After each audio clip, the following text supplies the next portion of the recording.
e rainhas que se recusaram a casar e pagaram um preço alto por isso. Casamentos reais sempre foram um assunto sério. Esqueça romance e finais felizes. Para reis e rainhas, casamento era política pura. Mas o que acontecia quando uma princesa ou rainha simplesmente se recusava a casar? Bom, nada de bom. Oi, coroados e curiosos, eu sou a Steph e hoje vamos conhecer 6 mulheres que ousaram dizer não ao casamento real e pagaram o preço por isso. De rainhas que manipularam pretendentes a princesas que preferiram a guilhotina a um casamento sem amor, essa história tem de tudo. Então já prepara o seu café porque essa lista vai te surpreender. Começando com a mais icônica de todas, Elizabeth I da Inglaterra. Se o assunto é rainhas que se recusaram a casar, a Elizabeth I é sem dúvida a grande protagonista dessa história. E ela não só recusou o casamento, ela fez disso sua marca registrada. Enquanto outras monarcas eram lembradas pelos maridos ou casamentos políticos, a Elizabeth fez história justamente por ser a rainha virgem. A mulher que governou sozinha e declarou que seu único parceiro verdadeiro era a Inglaterra. Mas por que ela tomou essa decisão? E quais foram as consequências políticas desse ato? Para entender, a gente precisa voltar ao começo.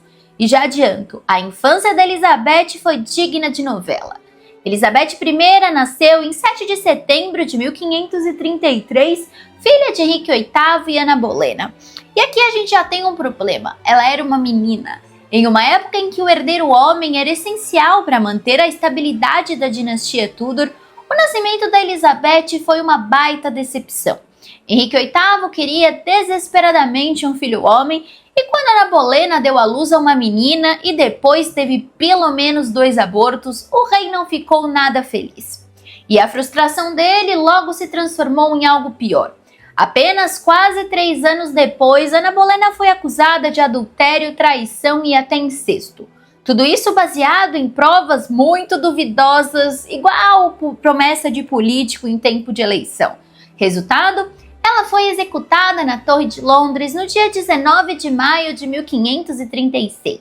Então Elizabeth, com apenas 2 anos e 8 meses, viu sua mãe ser literalmente, apagada da história.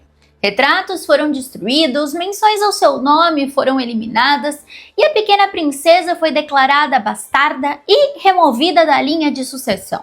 Agora pense nisso, ela cresceu sabendo que o próprio pai mandou matar sua mãe e ainda fingiu que ela nunca existiu.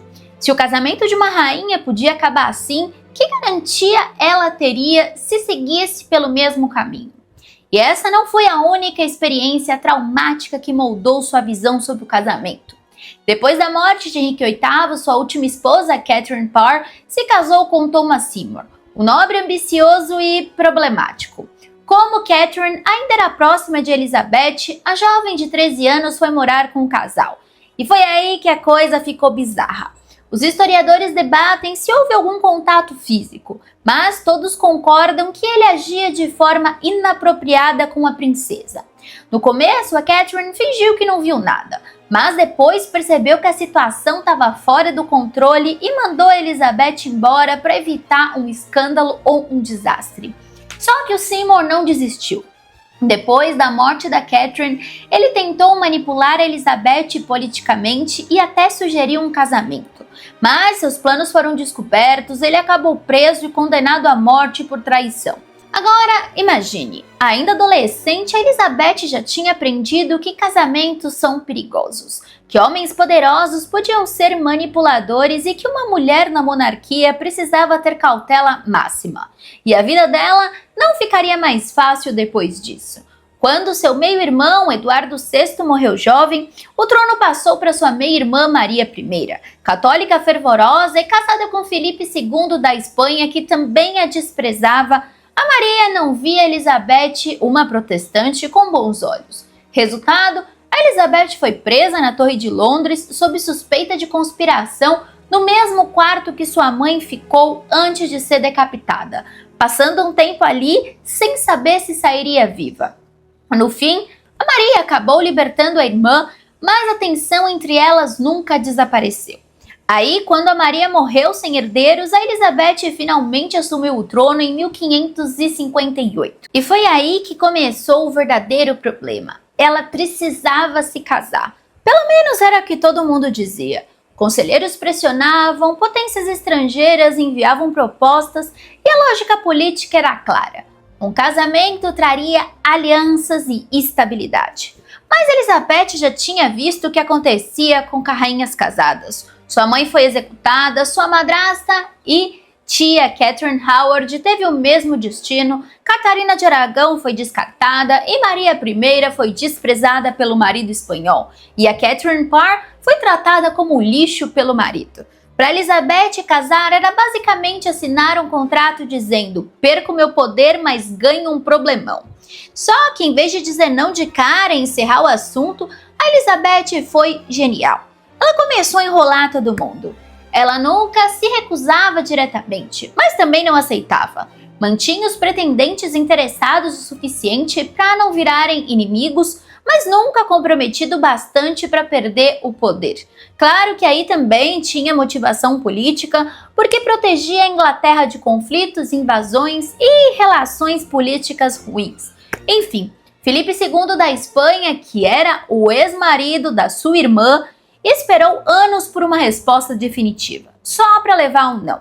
O Duque de Anjou, um príncipe francês bem açucarado e bem mais jovem, foi iludido por anos de promessas, mas no fim, nada. E até Robert Dudley, possivelmente seu amor verdadeiro, ficou esperando a vida inteira. Elizabeth jogava com as expectativas, prometia considerar propostas, fingia ponderar alianças e no final sempre inventava uma desculpa para adiar qualquer decisão. O resultado? Elizabeth governou sozinha por 44 anos. Mas isso teve um custo. A incerteza sobre sua sucessão gerou várias conspirações. A maior delas envolveu sua prima, Mary Stuart, que passou anos sendo vista como alternativa católica ao trono inglês. Eventualmente, a Maria foi presa e executada. Além disso, a recusa de Elizabeth em se casar criou inimigos poderosos. Filipe II, rejeitado, tentou invadir a Inglaterra com a armada espanhola. Spoiler, deu ruim para ele. A frota espanhola foi destruída, consolidando Elizabeth como uma governante forte e independente. Mas calma, não foi só por causa do fora. Teve política e religião também. E acredite se quiser, mesmo depois de idosa, as perguntas continuavam. Quando a rainha vai se casar? Elizabeth poderia sim ter se casado e garantido um herdeiro. Podia ter aceitado um rei consorte ou príncipe consorte e dividido seu poder. Mas ela preferiu governar sozinha. Se isso foi a melhor decisão política, sem dúvidas. Se foi a melhor decisão para sua vida pessoal, bom, só Elizabeth poderia responder essa. Ela manteve controle absoluto sobre sua própria narrativa, mas morreu sozinha sem um sucessor direto. Seu reinado, porém, foi um dos mais gloriosos da história da Inglaterra. E agora vamos para a próxima rainha que recusou o casamento, Cristina da Suécia, a monarca que decidiu abdicar do trono para viver sua liberdade. Se a Elizabeth I já chocou o mundo ao se recusar a casar, a Cristina da Suécia foi além. Enquanto Elizabeth manipulava pretendentes e governava por décadas, a Cristina simplesmente olhou para a monarquia e pensou: não tô afim disso não. Cristina da Suécia foi coroada rainha, recebeu propostas de casamento de príncipes poderosos e teve um governo que poderia ter sido um dos mais bem-sucedidos da Europa. Mas, em vez de seguir o roteiro esperado, a Cristina largou tudo, rejeitou o casamento e abdicou do trono para viver a sua melhor vida na Europa. Agora, a pergunta que não quer calar: o que levou a Cristina a tomar essa decisão? Como foi sua vida na corte sueca? Quem foram os pretendentes que tentaram e falharam ao conquistá-la? E como a recusa ao casamento afetou seu reinado? Para entender tudo isso, a gente precisa voltar ao começo. E acredite, essa história começa de um jeito bem dramático. A Cristina da Suécia veio ao mundo em 18 de dezembro de 1626, filha do rei Gustavo II Adolfo da Suécia e da rainha Maria Leonora de Brandemburgo. E sua chegada não podia ter sido mais caótica. Durante o parto, os médicos inicialmente acharam que a criança era um menino. Isso segundo alguns historiadores. Há controvérsias. O fato é que todos os historiadores comentam que ela tinha características físicas incomuns. Não sei quais são. Aí você imagina, o rei, desesperado por um herdeiro homem, ficou radiante. Mas, ups, Cristina era uma menina. E se você acha que isso foi só um erro bobo, tá enganado. Naquela época, o sexo do bebê definiu o futuro do reino. Quando perceberam que tinham se confundido, a corte entrou em pânico. A rainha, que já tinha muitos problemas emocionais, ficou arrasada e chegou a rejeitar a própria filha. Já o rei Gustavo, por sorte, não se importou muito com o engano. Ele decidiu que, já que não tinha um filho homem, iria criar a Cristina como se fosse um. E assim a Cristina cresceu sendo tratada como um futuro rei. Ela recebeu educação militar, treinamento político e aulas de estratégia, além de dominar várias línguas e ciências. Agora começa a parte interessante. A Cristina da Suécia nunca se encaixou nos padrões tradicionais da realeza feminina. Ela era uma anomalia dentro da monarquia.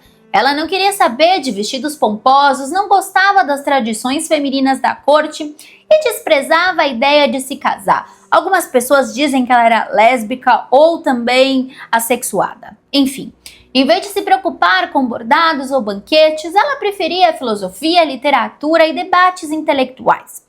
Sua obsessão por filosofia era tão grande que ela convidou René Descartes para ser o seu tutor na Suécia. Sim, aquele do penso, logo existo. Agora, imagine a corte sueca, que esperava uma rainha delicada e submissa, vendo a Cristina se comportar como um príncipe. Ela cavalgava como um homem, usava roupas nem tão pomposas como a corte queria, falava palavrões e tinha uma postura completamente irreverente. E o pior para a nobreza, claro, ela se recusava a se casar. Assim que a Cristina subiu ao trono, as propostas de casamento começaram a chegar. Afinal, o casamento significava estabilidade política, alianças estratégicas e herdeiros para a coroa. Mas a Cristina? Zero interesse. Seu primo, Carlos Gustavo, foi um dos principais pretendentes. Ele era nobre, da mesma linhagem, considerado um ótimo partido. Mas a Cristina fez questão de colocar ele na friend zone, sem jamais cogitar uma união formal. Outros príncipes europeus tentaram a sorte, e quem mais tentou fortemente, Felipe IV da Espanha, que achou que poderia convencê-la. Resultado, foi rejeitado sem cerimônias. A Cristina era direta, ela não queria um marido e ponto final. E isso começou a irritar a corte sueca. Se uma rainha não se casava e não produzia herdeiros, que utilidade ela tinha para a monarquia? A resposta da Cristina para isso foi: vou largar tudo e vou embora. Vou vender minha arte na praia. Brincadeira, sem arte. Em 1654, depois de 22 anos no trono, ela chocou a Europa ao abdicar da coroa. O motivo oficial? Queria viver uma vida mais livre e explorar a sua paixão pela cultura e religião. Motivo real? Ela odiava ser rainha. Cristina achava o papel de monarca tedioso, sufocante e sem graça. E acima de tudo, ela não queria se casar para gerar um herdeiro.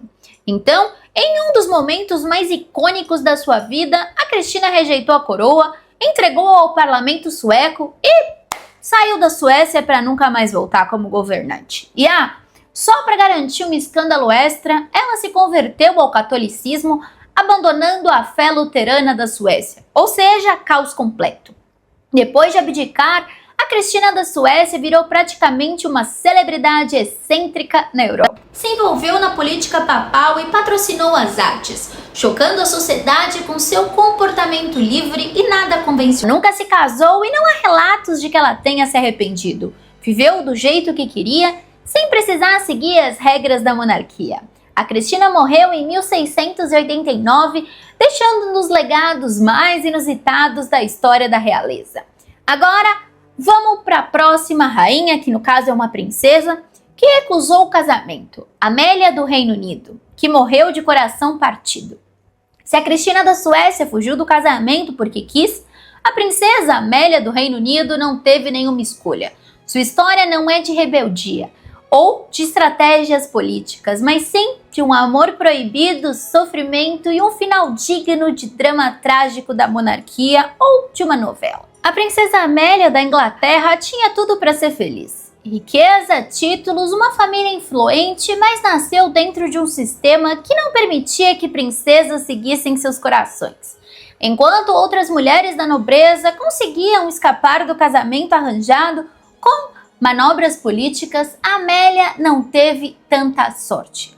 O que aconteceu? Ela se apaixonou pelo homem errado, pelo menos de acordo com a família real.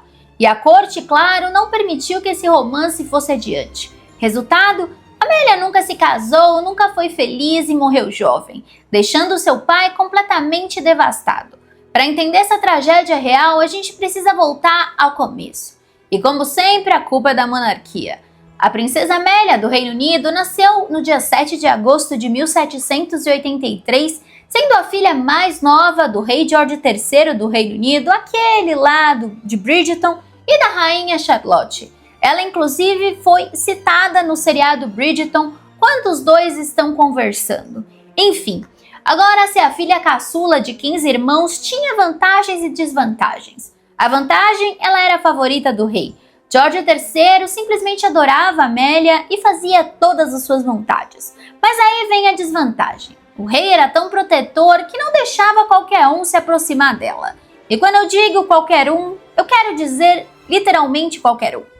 Enquanto suas irmãs foram forçadas algumas a casamentos políticos, a Amélia foi mimada, super protegida e mantida sob vigilância constante. O pai queria garantir que ela tivesse um destino perfeito, mas o destino não colaborou. Desde cedo, Amélia foi criada dentro da etiqueta rígida da corte britânica, onde princesas não tinham o direito de escolher seus maridos. Casamento não era questão de amor, mas sim aliança política. Mas Amélia, romântica e sonhadora, não queria saber de estratégia. Ela queria um casamento por amor. E foi aí que tudo desmoronou. Quando ela conheceu Charles Fitzroy, um oficial do exército britânico, foi amor à primeira vista. Ele era bonito, charmoso e totalmente inadequado para uma princesa. Para os padrões da monarquia, esse romance era simplesmente impossível. Fitzroy não tinha um título nobre autossuficiente para se tornar marido de uma princesa. Ou seja, esse relacionamento não era nem cogitado como uma possibilidade real. Agora, Amélia podia ter feito como Elizabeth I e jogado com as expectativas. Podia ter feito como a Cristina da Suécia e abdicado da vida real. Mas não. Ela amava o Fitzroy de verdade e estava disposta a tudo para ficar com ele. Infelizmente, a família real não estava disposta a ceder. O rei proibiu completamente o romance, alegando que um casamento com alguém sem título era inaceitável. A Amélia implorou, chorou, insistiu, mas a resposta foi sempre um não categórico. Ela podia ter aceitado, inclusive, um casamento arranjado como outras princesas antes dela, mas ela recusou.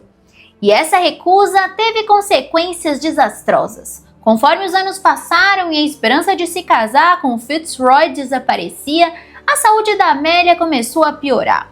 O que inicialmente pareciam pequenos episódios de fraqueza, logo se transformou em algo muito mais grave. Os médicos suspeitavam de tuberculose, uma das doenças mais temidas da época. Outros acreditavam que poderia ser reumatismo severo ou até lúpus, uma condição ainda desconhecida. Mas uma coisa era certa, o coração partido estava acelerando seu declínio. Ela passou os últimos anos da sua vida acamada, alternando entre momentos de melhoria e recaídas violentas, mas mesmo assim nunca esqueceu Fitzroy. Relatos da época dizem que nos seus últimos momentos ela sussurrou o nome dele, deixando um anel com a inscrição "Lembre-se de mim". Ela faleceu em 2 de novembro de 1810, aos 27 anos, sem nunca ter tido a chance de viver o amor que tanto desejava. Mas sua morte não foi apenas uma tragédia pessoal. Ela também destruiu o próprio pai. Se o rei George III da Inglaterra já apresentava sinais de problemas mentais antes, a morte da Amélia foi o golpe final. O rei entrou em um estado de luto tão profundo que nunca mais conseguiu se recuperar. A crise mental foi tão grave que em 1811 a monarquia precisou instaurar uma regência. O filho mais velho do George III, o futuro George IV, assumiu o governo porque o pai não tinha mais condições de governar. E o resto você já sabe.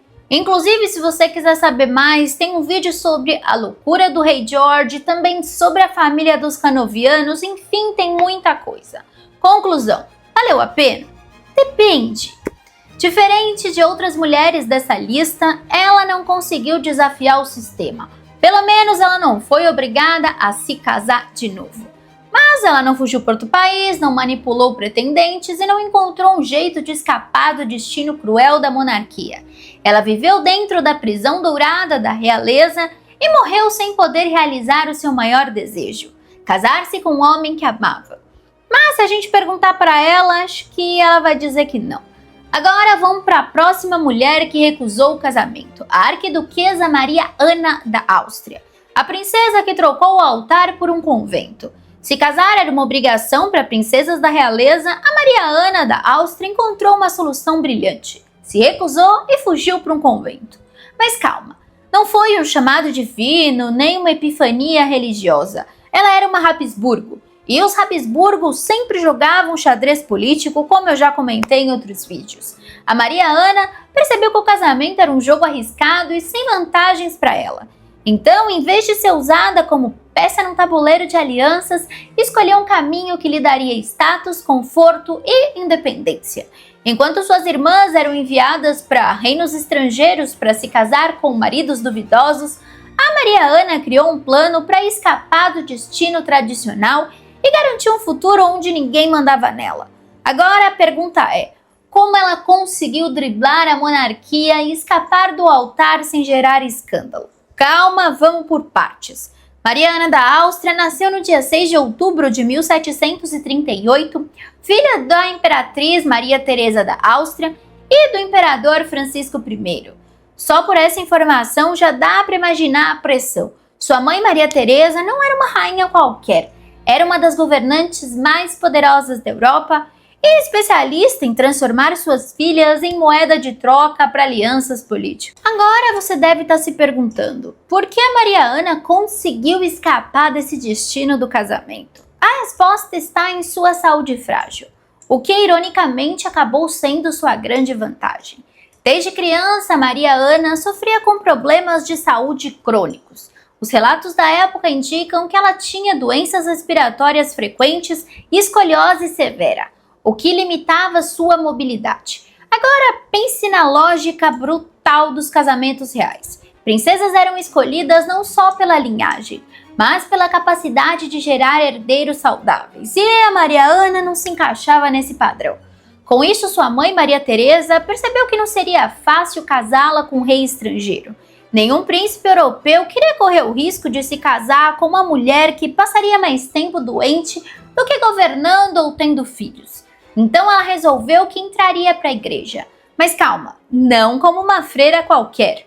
Ela queria uma posição que lhe garantisse status, influência e conforto. E foi assim que ela se tornou abadesa. Hoje, entrar para a vida religiosa pode parecer um chamado espiritual.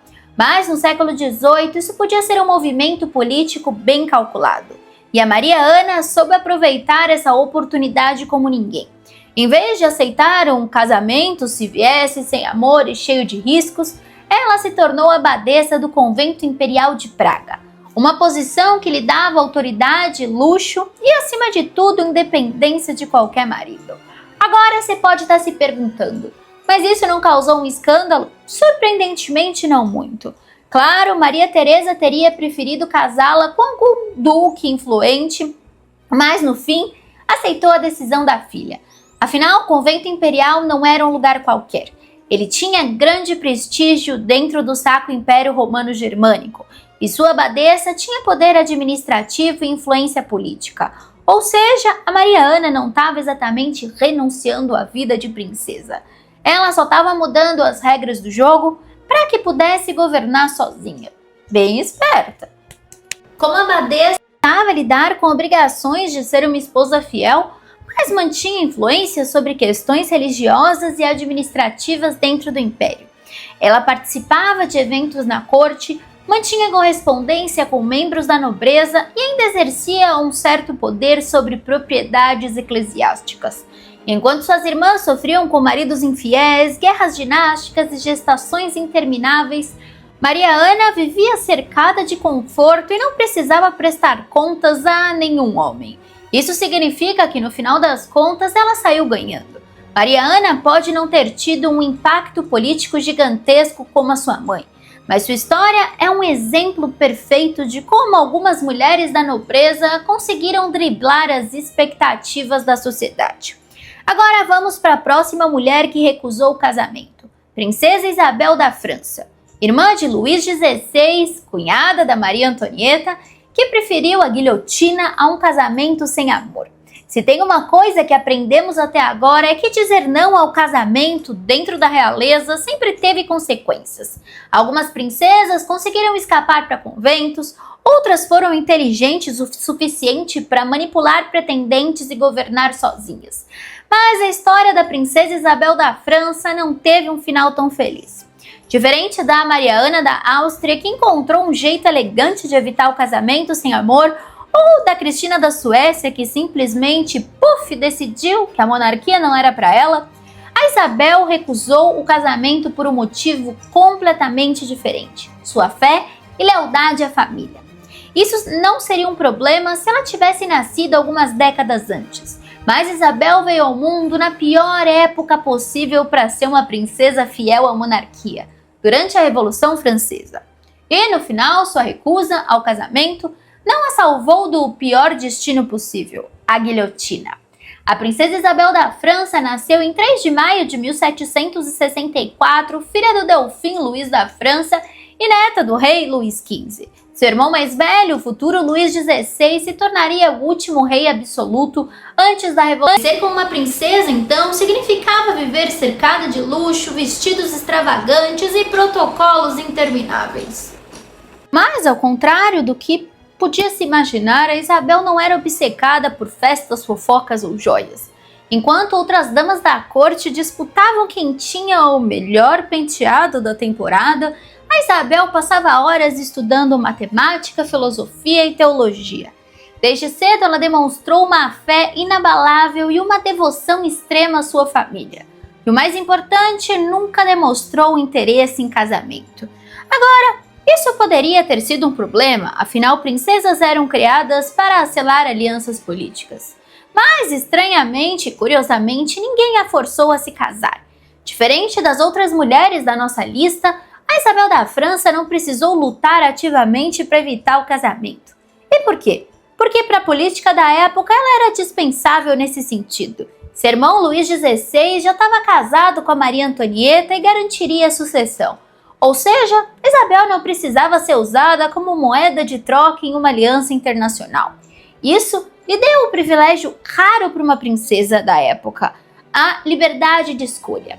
E sua escolha foi clara. Ela queria dedicar a sua vida à fé e à família. Ela chegou a considerar entrar para um convento, mas decidiu permanecer na corte para apoiar o irmão e a cunhada. Uma decisão nobre? Com certeza. Perigosa? Sem dúvida nenhuma. Quando Isabel da França decidiu nunca se casar, a monarquia francesa ainda parecia forte e estável. Mas aí veio 1789 e a Revolução Francesa. De repente, ser um Bourbon passou de algo prestigioso para algo extremamente perigoso. As tensões sociais estavam no auge, a população odiava a monarquia e Luís XVI, com seu talento inquestionável para tomar as piores decisões possíveis, só piorava a situação. A essa altura, Isabel podia ter fugido. Muitos membros da nobreza escaparam para outros países. Ela teve sim oportunidades de sair da França, mas recusou. Seu lugar, segundo ela, era ao lado da família, enfrentando a tempestade juntos. E que tempestade!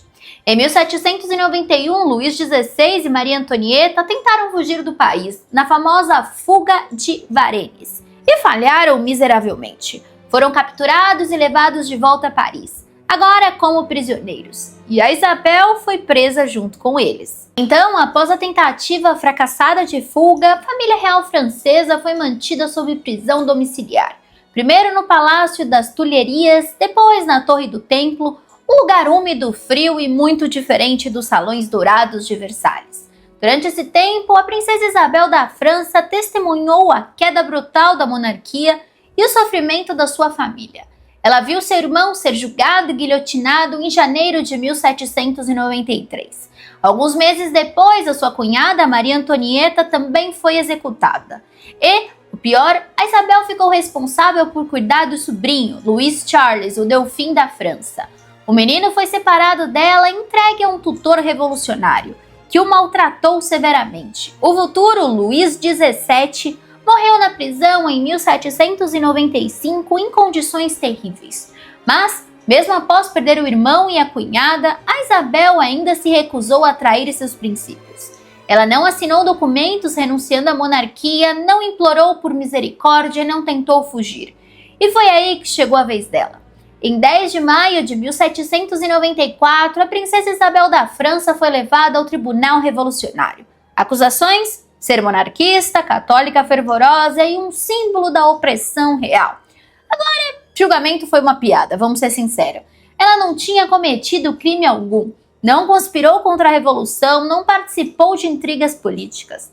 Mas naquela altura, bastava ter sangue real para ser considerada culpada.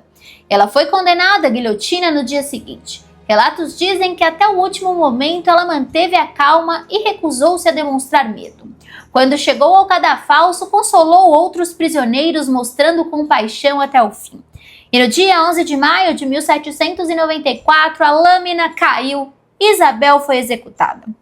Sua história é trágica, mas também inspiradora.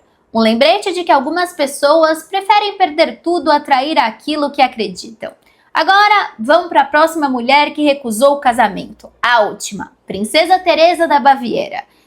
A cientista que escolheu o estudo em vez do altar.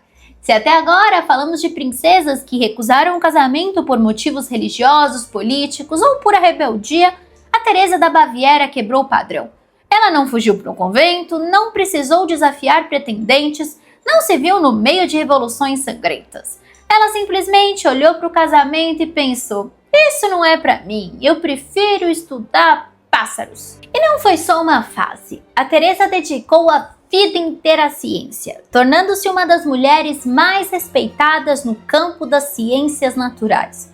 Eu achava que a Leopoldina devia ter seguido essa ideia.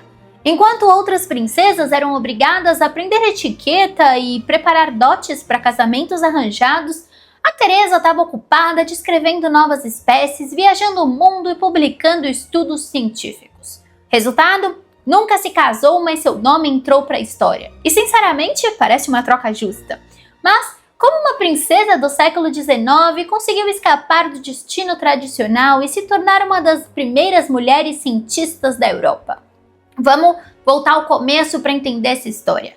Teresa da Baviera nasceu no dia 12 de novembro de 1850 na corte da Baviera, filha do príncipe regente Luitpold da Baviera e da arquiduquesa Augusta Fernanda da Áustria. Agora, se o nome Teresa da Baviera soa familiar, é porque a sua avó, Teresa da Saxônia-Rheingenbausen, eu vou colocar o nome aqui, foi a inspiração para o famoso Oktoberfest. Sim, aquele festival de cerveja celebrado no mundo todo começou com a festa de casamento dos avós da Teresa. Ironicamente, a Teresa nunca quis uma festa dessas para si mesma. Desde pequena ficou claro que ela não era uma princesa comum. Enquanto suas irmãs e outras meninas da nobreza passavam o tempo aprendendo bordado e boas maneiras, a Teresa estava ocupada estudando zoologia, botânica, geologia e antropologia. O seu pai, Luitpold, governante progressista da Baviera, incentivava sua educação científica, o que era raro para mulheres da época. Se outras princesas eram treinadas para brilhar em salões de baile, a Teresa foi treinada para brilhar em conferências científicas. Enquanto muitas mulheres da época lutavam para ter acesso à educação superior, a Teresa recebeu uma formação acadêmica de primeira linha. Ela não estudava ciência só como um passatempo. Ela se tornou uma especialista no assunto. A princesa Teresa da Baviera também dominava várias línguas, lia artigos científicos internacionais e começou a realizar suas próprias pesquisas. Mas aí veio o problema. A corte bávara ainda que esperava que ela se casasse. Os conselheiros da família real, então, começaram a sugerir casamentos vantajosos para Teresa. Mas para cada príncipe ou duque apresentado, a Teresa tinha uma resposta pronta. Vai rolar, não. Ou seja, enquanto as pessoas planejavam seu futuro matrimonial, a Teresa já tinha outros planos.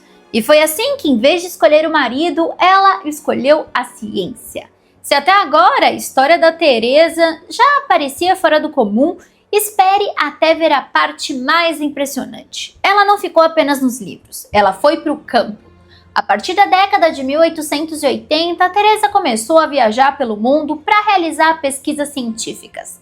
E não estamos falando de viagens turísticas com luxo e conforto. Ela foi para a América do Sul, México e Norte da África, estudando ecossistemas e coletando espécimes. Agora imagina a cena, uma princesa europeia acostumada aos palácios de Munique, agora estava no meio da floresta amazônica, estudando plantas e animais exóticos. Ela não apenas documentava novas espécies, como também publicava artigos científicos, algo raríssimo para uma mulher naquela época. Entre suas descobertas mais importantes estavam novos tipos de aves e plantas, além de estudos detalhados sobre a biodiversidade das regiões que visitou. E tudo isso sem precisar de um príncipe ou marido ao lado. Enquanto muitas mulheres eram desencorajadas a seguir carreiras acadêmicas, a Teresa se tornou membro de várias sociedades científicas internacionais, algo praticamente inédito para uma princesa. Ela foi aceita na Academia de Ciências da Baviera, na Sociedade Zoológica de Londres e em várias instituições que na época mal aceitavam mulheres, quanto mais princesas. Entre seus trabalhos mais notáveis estão estudos sobre etnologia, botânica e zoologia, além de livros onde descrevia suas expedições e descobertas científicas. E tudo isso sem ser rainha ou ter um casamento arranjado, eu preciso falar de novo. Agora, claro que nem todo mundo na corte bávara ficou feliz com essa escolha. Teresa quebrou todas as expectativas sobre o que uma princesa deveria ser. Ela viveu até os 75 anos, sempre fiel à vocação científica. Nunca se casou, nunca teve filhos, mas entrou para a história como uma das primeiras mulheres cientistas da época. E, sinceramente, parece um ótimo negócio. Agora, isso assim sobre priorizar as coisas certas. E assim encerramos a lista de princesas e rainhas que desafiaram a tradição e recusaram o casamento. Algumas encontraram poder, outras liberdades e algumas perderam a cabeça literalmente. Mas todas entraram para a história por se recusarem a seguir as regras da monarquia. Agora me conta, se você fosse uma princesa naquela época, qual dessas escolhas você faria? Deixe um comentário aqui que eu vou adorar saber. E eu espero que você tenha gostado do vídeo e se você ainda não se inscreveu no canal, essa é sua deixa. Aqui o cafezinho nunca esfria e as intrigas da história são sempre servidas quentinhas para você. Temos vídeos novos todos os dias às 8 horas da noite. Um beijo e te vejo amanhã.